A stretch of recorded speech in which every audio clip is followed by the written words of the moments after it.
Bienvenue, messieurs et dames, à cette très grande émission Tour des contrôles, l'émission proche à la population congolaise. Nous vous disons un grand merci surtout de nous suivre de partout là dans le monde entier où vous êtes. Nous sommes là pour vous informer, comme on a toujours tendance de vous dire. Vous informer, c'est notre devoir, c'est aussi un devoir que nous avons toujours eu, de vous informer en temps réel. Quant à l'émission d'aujourd'hui, messieurs et dames, le Simon voulait dire que nous avons ce réel plaisir surtout de recevoir sur ces plateaux des invités. Entre autres, nous avons l'honorable Maker Matidichi, le député élu non proclamé par Denis Kadima dans la circonscription électorale de Gungu. Il est avec nous sur ces plateaux. Il est le cadre de l'UDPS Tshisekedi, c'est avec lui que nous allons surtout débattre autour de ce plateau. Encore, nous avons Maman Natacha Bahati. Je vous rappelle qu'il est l'une des cadres de Vision Fachi. Voilà. Le secrétaire national chargé des questions féminines et présidente des ligues des femmes au sein de Vision Fachi. C'est avec eux que nous allons débattre autour de cette émission. Mais avant de commencer, messieurs et dames, laissez-moi tout d'abord saluer les très chers partenaires de cette émission Tour des contrôles, Fiston et Babi Mokubu, le président de la fondation Maïndombe Boumo au Azali, qui continue à faire misala malamu, la katia district ya Changu, Ndeyangoana, Baimboka ya Changu, Bazali Kotombelaye, Moka Koswa a continué à faire musala na eka kalolenge au Yazali Kosala. Sans plus tarder, nous donnons la parole à notre très cher frère. Il est là, on l'appelle souvent bras droit de secrétaire Deobizi Baloula. Il est avec nous sur ce plateau. Il est là. Petit frère Deobizi Baloula. Petit frère Naye. Mote Peboy Malam la plateau de Somokolo. Mbote donc journaliste Jansi na sepeli la présentation de l'émission. Ok. Na pesi ba kongomani nyonso bazolanda biso mbote. Et surtout sans oublier le secrétaire général Tobengi Azali de l'homme beaucoup na kati ya statut à partir na biso ya IDPS. Ok. Topesi mbote belé na équipe nyonso oyo baza kokumama. Toyebi que crise ezo continuer mais le chef de l'État a ko tika kakate a kozwa solution ya crise au sein de parti. Merci. Merci beaucoup. Et de l'autre côté, nous avons notre maman, comme je viens de la présenter déjà, maman Natacha Bahati, Mbote Peboyi Malamuna, émission Abisso, Tour des contrôles, ya Mukolo Malelo, Ozali 4 Monene, ya Vision Fachi. Mbote mingi, ndeko journaliste, ngai nazali madame Natacha Bahati, de la Vision Fachi. Au sein de la Vision Fachi, naza na titre ya secrétaire national chargé des questions féminines. Ok. Colonne yango pe présidente nationale de la Ligue des femmes. Ok. Donc tozali kolobela mingi pona makambo etali ba mama. Ezala ya parti. Ok. Ezala ya mboka na biso. O ete toyebi malamu mboka. Neti ndako soki mama azali te ndako wana ekoexiste te. Donc biso ba mama to telemi pe pona mboka na biso to lingaki kotika bongo te to pesi longonya pe na chef de l'État son excellence Félix Antoine Tshisekedi oyo apesi a valoriser ba mama apesi biso pe na mutu ya bokambambi ya mboka. Mwana mama nde azali ko sala musala wana yango biso ba mama to tikala ki pe simate tozali kozongisa tout le temps matondi na likambo oyo monene po tomoni pe basi bakoti mingi bakomi kosala pe misala ya makasi yango biso pe tozali toujours sima na ye tokotika ete mpona ba objectif na biso eyebana kozala atteint. Donc mokonzi ya mboka totondi ye botondi pe biso ba mama ya RDC biso ba mama ya Vision Fachi tozali sima na ye.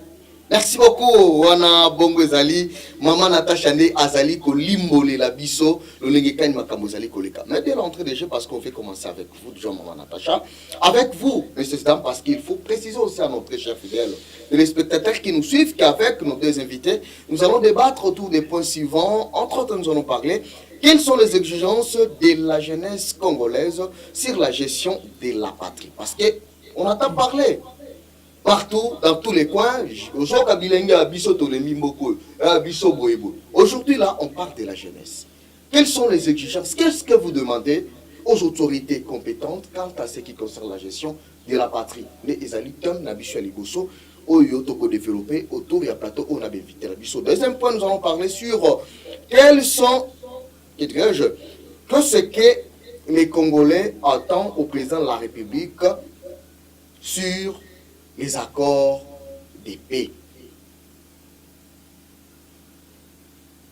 Que ce que les Congolais s'attendent au président de la République à ce qui concerne l'accord de paix qu'il ira signer dans quelques jours, je crois, parce que mon colonel est peu sa milité, mais c'est probable que le président de la République puisse se rendre aux États-Unis d'Amérique.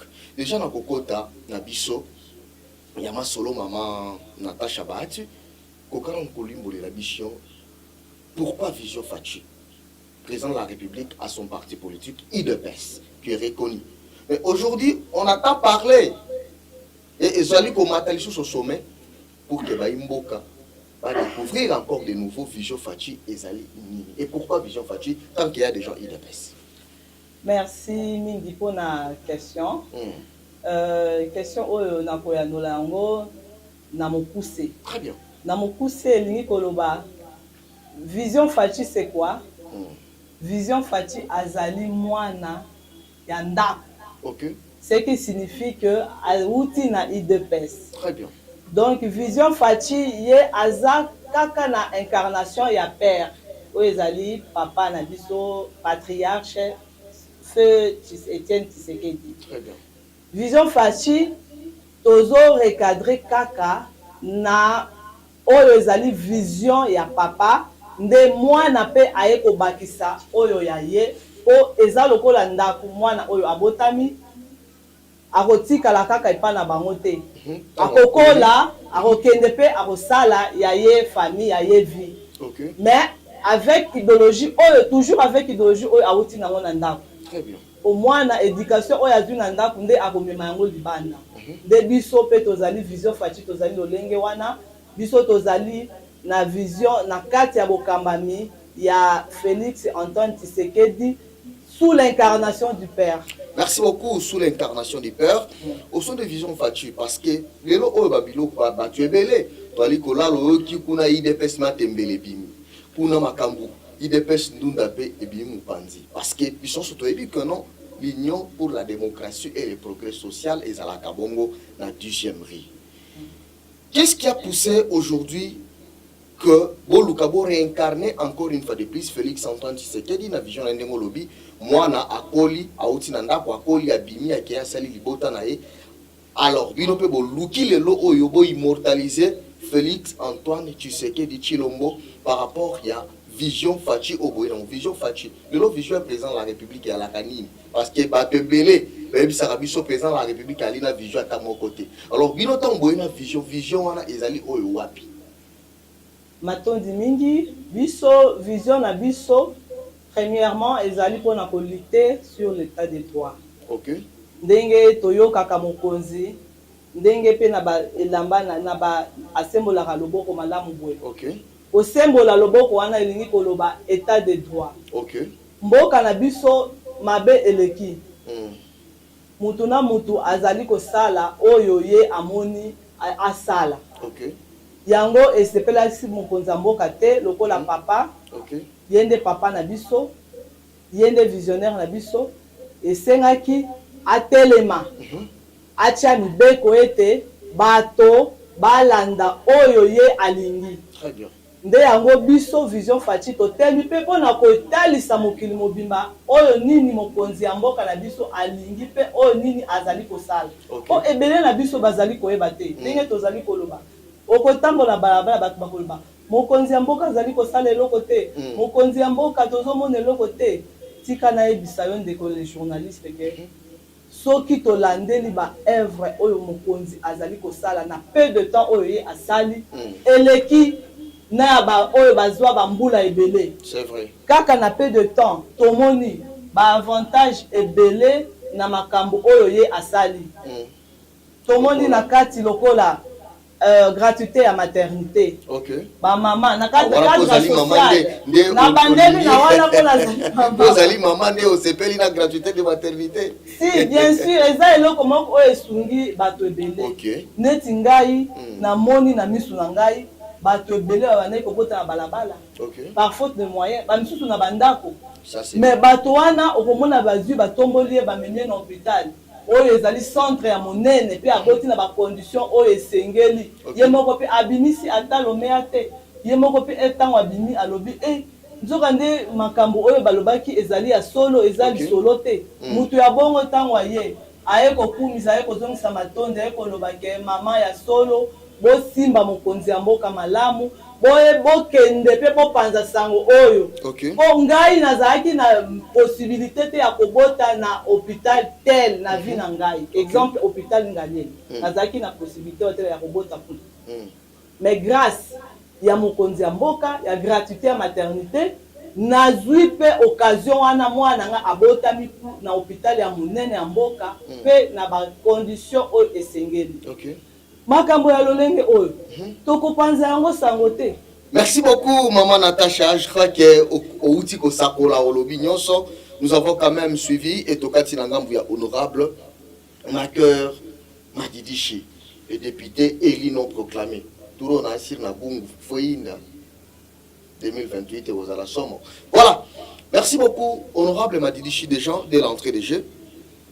Tout ce que les Congolais s'attendent au président de la République quant à ce qui concerne la signature des accords de paix qu'il ira signer aux États-Unis d'Amérique. Et gens si les Congolais le président na bango ezali boni boni. Yo kozali compatriotes et oyo moko li sous le cadre ya UDPS. Congolais ali kozelani n'est pas tata mokambiko. Merci beaucoup de continuer la question. Okay. Déjà, si tu as dit accord de paix et aussi ça ça veut dire que accord wana ya liboso tozali ko dédié à mon nanu na bato baza ba victime oyo na est ya République démocratique du Congo. Parce que ce que tali complot na katamboka na biso oyo ba politique ba installer système ou ta 18 ans ya pouvoir oyo ba diriger biso. Ils ont créé des histoires pour la COP. Donc, dès la carte d'amour, la mission est comme un COP. Donc, ceux qui vous ont laissé, à peine on venait de suivre. Pasteur, Godé Boy. Ok. Et puis, alors, ceux qui n'ont pas pasteur, ils se retrouver là. Donc, pour réclamer quand tu vas bien, personnel, Soki, non, Soki, mais tu évites ce qu'elle a parce que non, mais na kata ya Kinshasa na gouvernement tu allais là batukuna. On sait pas non il y a ça kuna na kati tu allais battre. C'est pour cela par moment Satan azobimisa bango na mais Satan azobimisa bango na posa parce que il y a pouvoir oyo. Mais l'accord de paix qu'est-ce que nous avons entendu? D'abord, il faut tous analyser ces mots. Je vous dis matanga est la Rwanda. Matanga est la Rwanda d'accord oyo. Mais je vous dis accord de paix et l'obisi Kagame. Nous avons vu Kagame Akufi, Kagame Abeli, Kagame Boye, mais accord de paix et bimisi Kagame bisika Badamaki. Abadamaki accord de paix bimisi Kagame même a fini na Trump. Alors Trump wana. Mais sous Karango Azoki de considérer. Nous, les Congolais, le mal des Congolais, c'est quoi? Nous sommes infiltrés, Tolingipe, mais Bisso Moko Lissus, Tozo Lisape. Au Congo, on a Bisso, Tozo les Calamités américains, qu'on critique, mais Tolingipe. Je vous dis, même si on a évité ceux qui politiciens n'ont pas eu pour faire comme président, on a évité la stratégie, la magie. Or, les lots ne confèrent ce qu'elle dit à Zola la terre. Le président ne vous donne pas. Tout le monde qui est président a voyagé, qui bipaille, wapi, bafile qui est président. Mais le tout le monde est fruit. Le tout le monde est fruit. Le tout le monde est fruit. Il y a pas voyage, le président de la République. Pour votre information, quand la terre va signer accord wana. La trompe à lobby, Aza n'a pas matériel suffisant. Oyo, partout aux Akobadam. Nekwana, Otobengi, AFC, 1-23. place au batami, ma matériel on est pour détecter. Voilà mon cas. On va le bibo avant besoin de guerre. Bintu Keita lobaka awa kenon. Armée ou soit matériel sophistiqué. Oyo M23 azana yango. Et kokani atana force ya MONUSCO. Voulez-vous nous garantir aujourd'hui que États-Unis d'Amérique lelo oyo basali na kati ya MONUSCO babimisi matériel ezali sous puissant koleka oyo ya M23. Des journalistes, la question il y a armée, n'allinga ko répondre à mon désordre de parce que les alliés ma question moko stratégique. Très bien. Namboka la biso, lelo mutu nyonso a comme expert.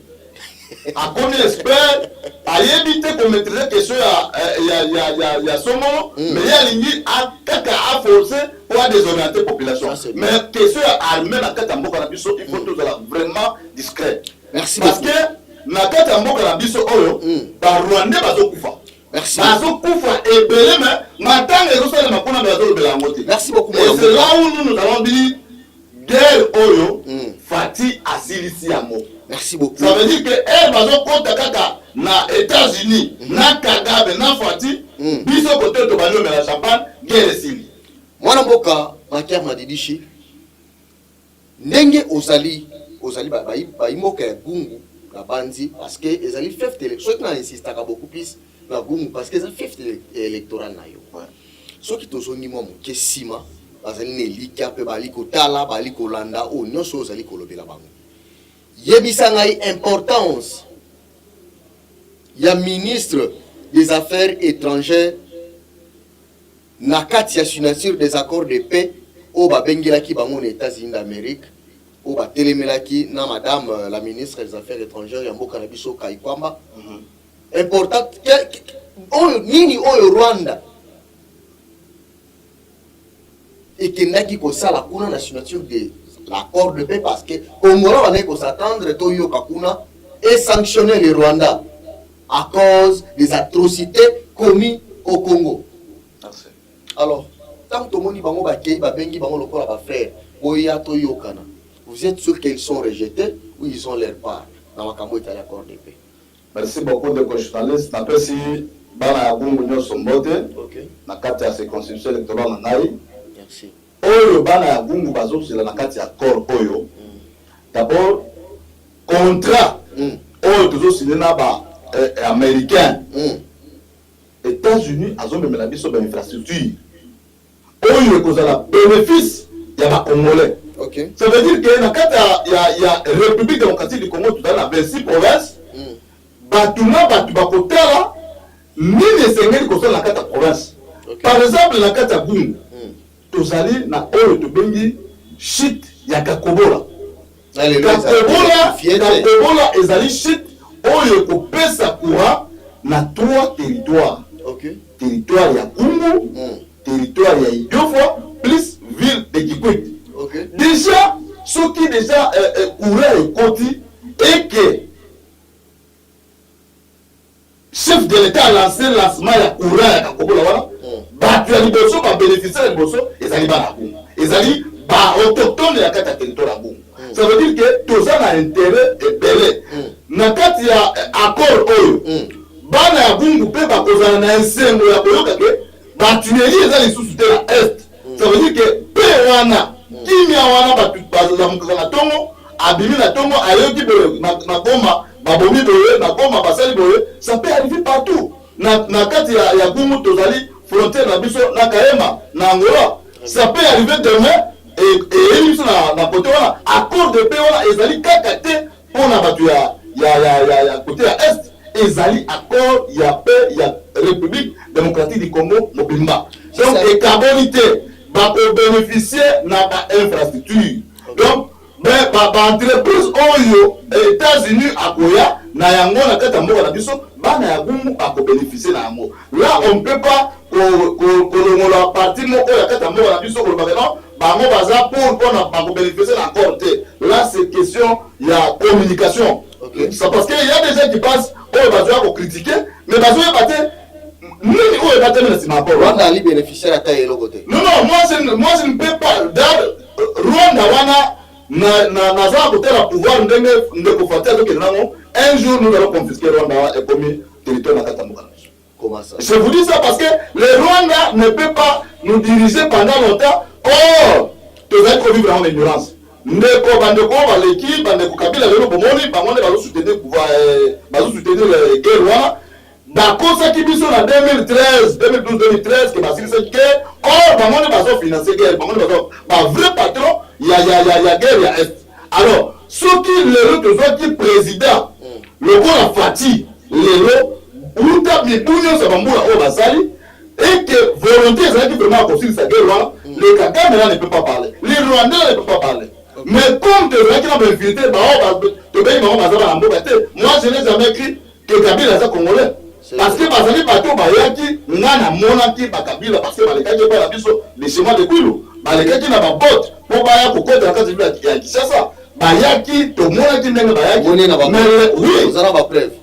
moi je suis bato bakoti na 97 moi je suis pas nga aza mokolo tomonaki bato ndenge bakotaki Kabila à l'époque qui peut parler de Kabila aujourd'hui mais le roi comme patron il y a un 23 koboma bakongolais et puis ngana lobela Rwanda oyo azoboma bandeko na ngai ndeko na ngai lelo na kata boma bakoka na yo ale kende o balka ko bapeto basasi et puis moi na kuma ozala deuxième donc c'est ça cette histoire nous allons dire ngai na lalaka na prière na taka moko na mboka et puis ce que nous déplorons encore comportement ya basango. Qu'est-ce qu'il y a? Comportement ya basango ba mbongo.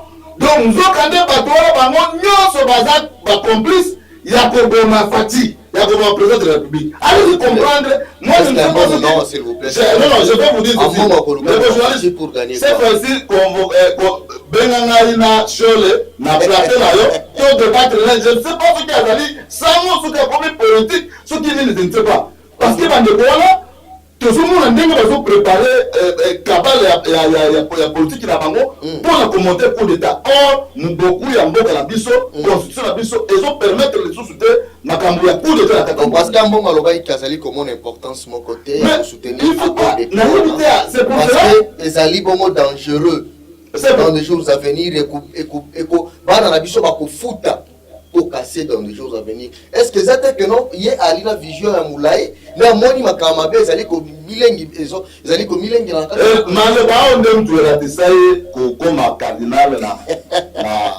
kuna parce que ce qui a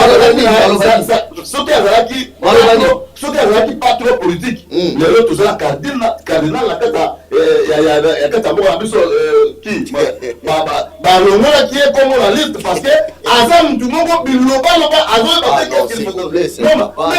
mais politique je vous dis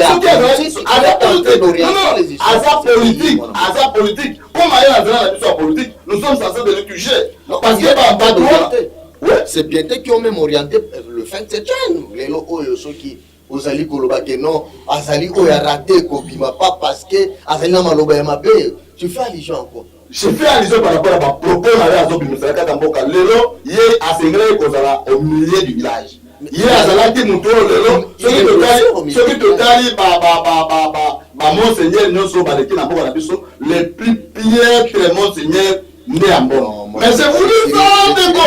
Je sais ce que je suis en train de vous dire. Non, je vous dis ceci.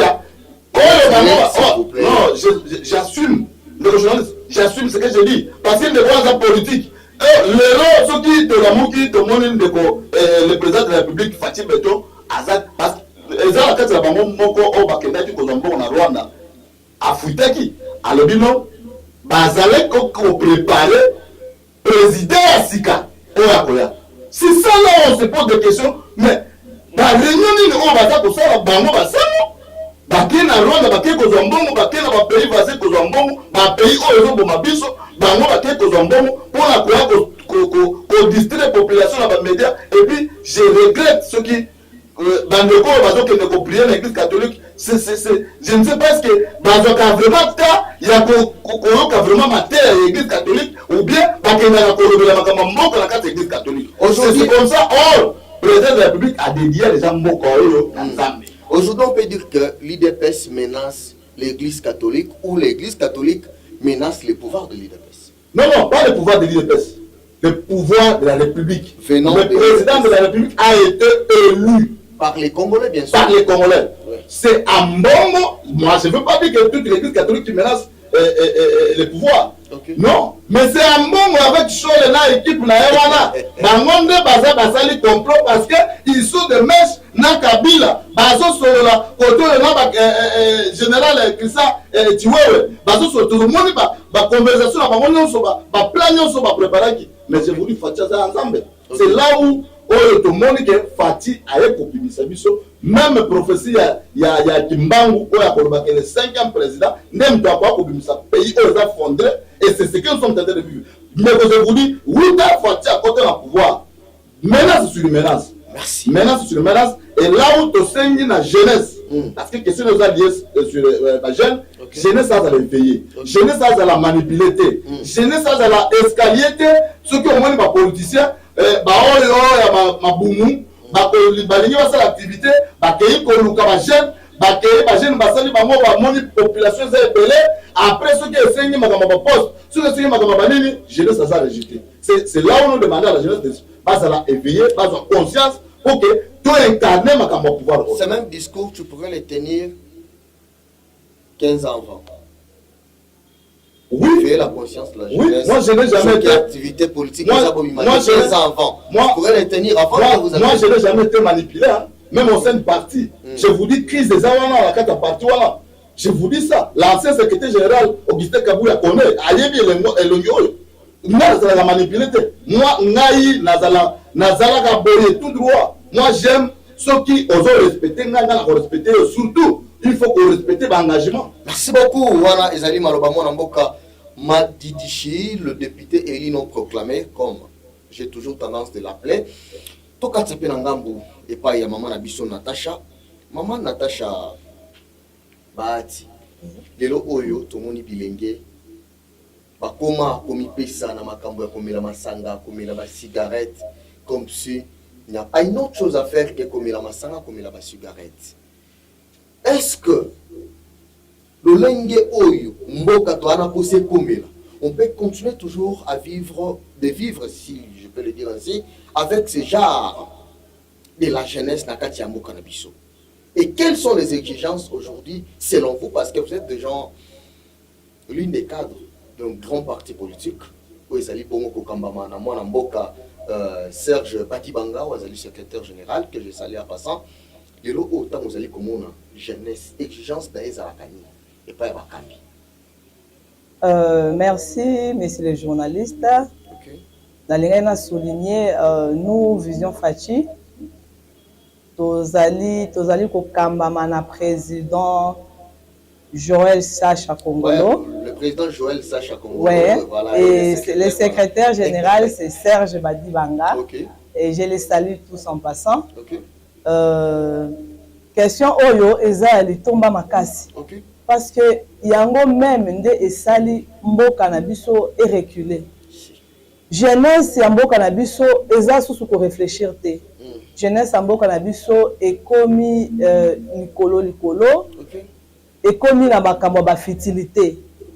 Tout ça eloko ya liboso oyo ekotisi biso na makambo oyo ezali kaka ba conflit politique.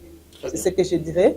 Okay. Parce que les acteurs politiques, vu qu'ils sont égoïstes, balingi kaka bazo sala pona ba intérêt na bango moko et non intérêt du pays, moins encore de la population. Okay. Bango bazo linga bakoya ko manipuler bino contre bokambambe ya mboka. Okay. Exemple ndenge tozali komona lelo mokonzi ya mboka azali ko bunda bitu mebele. Okay. Depuis son accession au pouvoir, azobunda makasi makambo ezoleka ebele. Mais ndenge azali ya nzambe yango wana azali kokoba pe mutu akosimba ye te. Biso toyebi président na biso aza na mandat te. Biso bien sûr biso ba maman toyebi président na biso bien sûr constitutionnellement mandat ezali mais na kati na biso na pays na biso na mboka na biso aza na mandat te. Pourquoi na lobi bongo? Parce que depuis tozwa bakambi na mboka oyo nanu tomoni te mutu oyo abundi makasi mpona kozongisa paix unité na kati ya mboka oyo lokola président son excellence Félix Antoine Tshisekedi te. Bato babandaki kofinga na bambala oyo leki président voyageur, président boye na boye bayebaki te eloko nini abandaki kosala. Azali ko jouer diplomatie butu jour et nuit pour que Congo ezonga na état nango, Congo ba valeur nango ezonga, Congo ezala respecté partout au monde. To bungisaka déjà dignité wana. Congo abungisaka Congo comme Congolais komaka mutu pamba. Mais lelo grâce à son excellence monsieur le président, Congo comme kobeta mama solo monde entier. Tout le monde rappelle na babilili mikolele kaka francophonie pe eyaka awa kobeta kosala masano awa. Congo juste respect wana. Po yango ezalaka lisusu te. Na Congo na biso toyebana to banda kobeta masusu lisolo te komaka mboka ya pamba. Mais depuis mokonzi ya mboka akoti na ndenge azali kobunda na diplomatie tomoni confiance ekomi kozonga. Bato pe na bamboka nyonso ya mokili bakomi kotia misu na mboka oyo, moto nyonso akomi kobeta lisolo po na mboka oyo. Eloko oyo ezali tozali kosenga jeunesse na biso balanda ba conflit politique te ya ba homme politique te, bango bazali wana pour leur bien et non pour le bien du peuple, non pour le bien de la population. Congo jeunesse na biso etelema et défendre cause ya mboka pe ya bolamu na ye po na lobby. Batika kolanda bilanda landa. Biso nyonso tomoni mokonzi ya mboka azali kolala te po na mboka oyo. Totelema, tosimba ye na loboko po ete lobi na biso pe ezala malamu. Po soki mokonzi ya mboka a réussir makambo oyo azali kosala ekozala po na intérêt na biso. Peuple jeunesse bakosepela, bakozwa misala na lolenge esengeli, bakobika pe durable pe sécurité ekozala na ba instance nyonso na ba niveau nyonso ya mboka na ba province nyonso ya mboka. Mutu nyonso à son niveau akoyeba kosala oyo ye azali akoki na kosala pe akobika na kimia, ba famille ekobatelama na kimia, nyonso wana tokozala na kimia po na mutu moko oyo alingi apeye prix po na mboka oyo.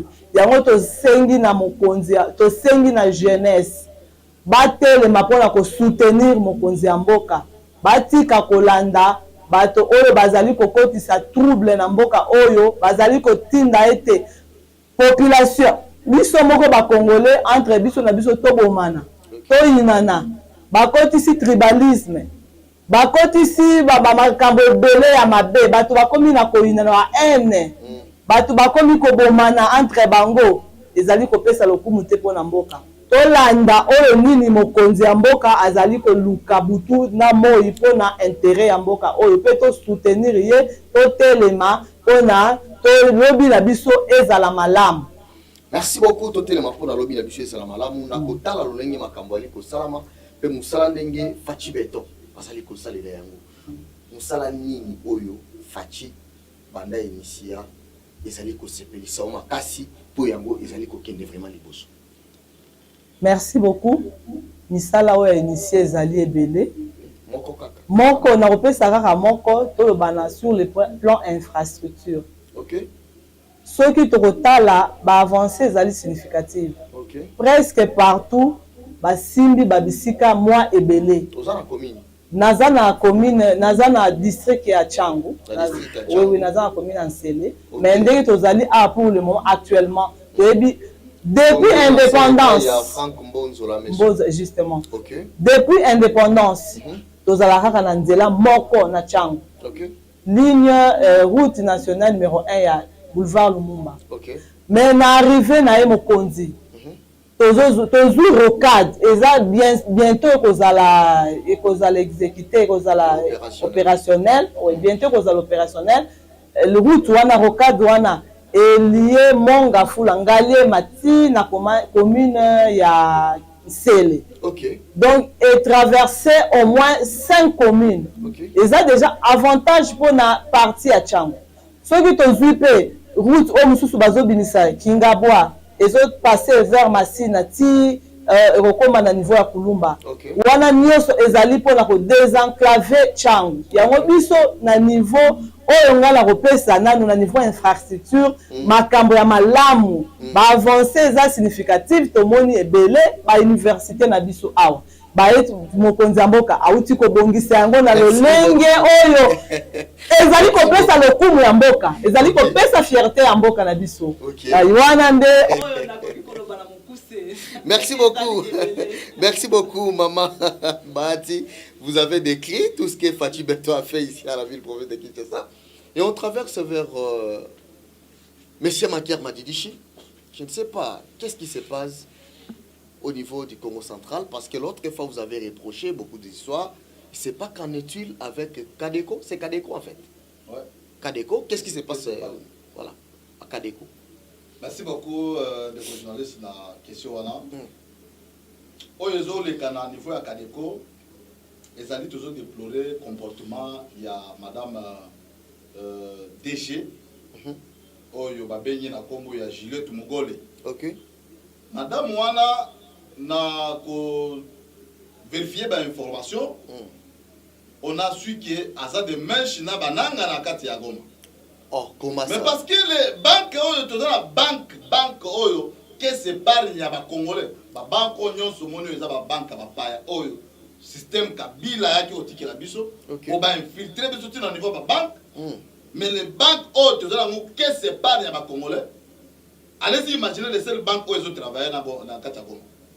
Et DG Nango a dans la Katavilla Kinshasa. Oyo, Madame Wana a commis si entreprise publique, parti politique. Ce qui est au respect, ce que l'a dit, Oya Zolobate, Olongwe na Moussala. Donc, Azo Longola Baja, Azo respecté même pas réunir le conseil d'administration. Azo respecté même pas ministre à tutelle dans le portefeuille. Donc, si Bazouye, ba mesure, mais madame Wana, elle s'en fout. Et puis, je vous dis, ils ont un DG, qui coûte, le DG, toujours bien coûte le compétent. Le DG Ibrahim, il a dit. Déjà Ibrahim, il a dit au Congo central, donc l'entreprise provinciale, donc directeur provincial, il y a Kadeko dans le Congo central.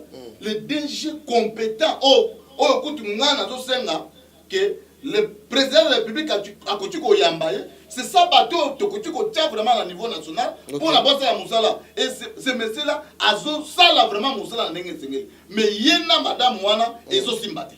Ok. Madame Wana ba sanction sur ba sanction. A kosi ba boye, a simbi boye. La fois passée, j'étais samedi passé le 12. Na kendaki ko assister événement moko lancement à campagne. Il y a madame la ADG, il y a FNPSS, Fonds national de promotion et de services sociaux. Maître Alice Mirimo. Il faut voir comment maman Wana a accompagné le chef de l'État. Donc en complétant Tata Mwasi, il y a le président de la République. Donc, en complicité dans Tata Mwasi. Non, bah, ils travaillent parce que Tata Mwasi. En collaboration, en complicité. En collaboration, pardon, en collaboration, Tata Mwasi, il y a le président de la République, Madame Clotilde Campinga, na circonscription électorale, il y a Kabia Kamwanga. Ils sont allés pour doter de matériel, il y a soins de santé gratuitement. Na Madame Oyo Tobeni na Kombo, il y a Maître Alice Mirimo. Voilà bateau Tolingi, baon bateau pour accompagner chef de l'État. Et non, l'entreprise publique, au commissaire, parti politique. Donc, on a ceux qui osent imposer na makambu ya DG comme commissaire parti politique.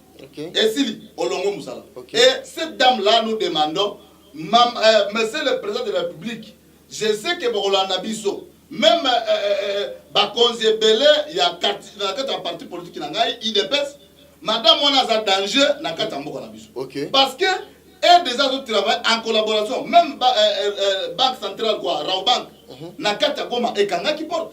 Mais Kadeko Atika qui porte pour les. Donc, où Outananga Kozwa Bamisolo na Batukuna, kwa kokota mbongo na kata kadeko na kata goma or et atoye komona ke azali baso travailler en collaboration na DG on la kata bila Kisasa. Et allez-y comprendre ces histoires-là. Donc vous avez les informations. Je suis informé et moi je suis là. Ceux qui m'ont dit n'a qu'à témoigner. Cette dame-là, elle est dangereuse la kata mboka na biso. Parce que au moment là, Mikolomuke azala poto. Elle travaille azalaka akutute, azalaka na poto. Alors l'obé ceux qui balobi ba inquiété, a comment on a fait? Merci beaucoup, nous sommes arrivés à la fin de cette émission. Votre mot pour boucler l'émission d'aujourd'hui, Tour des contrôles. Merci beaucoup, les journalistes. Je sais que Michel Lelo est qui très bien. Ok. Napesi bakuma nyonso balandi biso bipai nyonso mbote. Et surtout na bosanité honorable Odon Musoni. Ok. Napesi mbote mingi place azali. Bakonzi ya parti. Je sais que crise oyo ezali guerre na biso ya kata parti et koki kobima libanda te mpona profit ya baparti mosusu mais oyo ya biso toyebi ke haute autorité de référence ya parti akotika kaka te kozwa solution kala mingi te donc napesi mbote mingi na bato nyonso oyo balandi biso bipai na bipai. Merci beaucoup à vous aussi qui nous suivez de partout dans le monde entier. Mama Bati Natacha, to comme na suka émission na biso. Moi, les Loba Souka, Mambo TP, CG Serge Badi Banga. Voilà, Serge Badi Banga, si j'ai une bonne mémoire, et vous pouvez clôturer. Ok. Merci pour la programmation de la plateau Nabino. Ok. Vraiment. Ya mingezali. Ok. Noir sur blanc. Œuvre ya mokonzi mboka na biso pona mboka oyo. Mokonzi mboka alingi mboka oyo mingi, azali kolala te, azali koluka par tous les moyens. Ndenge nini kimia ekota makambo nyonso ezonga na lolenge oyo esengeli. Yango ngai mot de la fin na kosenga moto nyonso oyo ayebi aza congolais. Oyo ayebi ba ancêtre na yeba kundama na mabele oyo atelema mpona ko défendre cause ya mboka oyo. Merci beaucoup. Moni toza na mboka mosusu te, toza kaka na Congo. Donc toza censé kotelema mpona kobundela mboka na biso pe ko appuyer mokonzi ya mboka oyo azali kotungisa matango nyonso mpona mboka oyo na kopesa matondi mpona epai ya son excellence mokonzi ya mboka na biso le président Félix Antoine Tshisekedi. C'est lui l'autorité morale même la Vision Fachi. Y compris le président Joël et Sacha. Et le président Joël Sacha Congolo, notre patron d'administration Serge Badibanga, ainsi que toute l'équipe de Vision Fachi. Merci beaucoup. Merci beaucoup, nous sommes arrivés à la fin de cette émission. Merci à vous de nous avoir suivis. Bon, tu des programmes, moi, on a Pessimbote dans les premiers citoyens de la commune d'Etsele, Franck Monzo, la Messo, le bourgmestre le plus compétent, le seul bourgmestre qui attend la population de sa commune. Voilà, votre bourgmestre de la commune d'Etsele. Voilà. Je vous salue de là où vous êtes, le seul bourgmestre, ce qui m'a créé, les pas ban à Lukako, Poussana Yoka. On m'a appris que dans Selekuna, soki bayoki nungu ya benda na kayoka ezani ni bolo banini Franck Mbozo la met ce coup de chapeau. Merci pour tout ce que tu es en train de faire, c'est la compétence, hein. Tu fais preuve de tes études, tu fais preuve de ton éducation que tu as réussi à ta famille commune Oyo toyoka na makambo détournement te me pesa ka batuka panique toyoka kuna otokoyoka pour kumesa na bongisi biro azimbongo wapi donc na Congo soko bongisi biro ne commune Lisumu. Vaut mieux otika yango bosoto que obongisa, c'est ça la congolité. Merci à vous de nous avoir suivis, bon des programmes. Au revoir.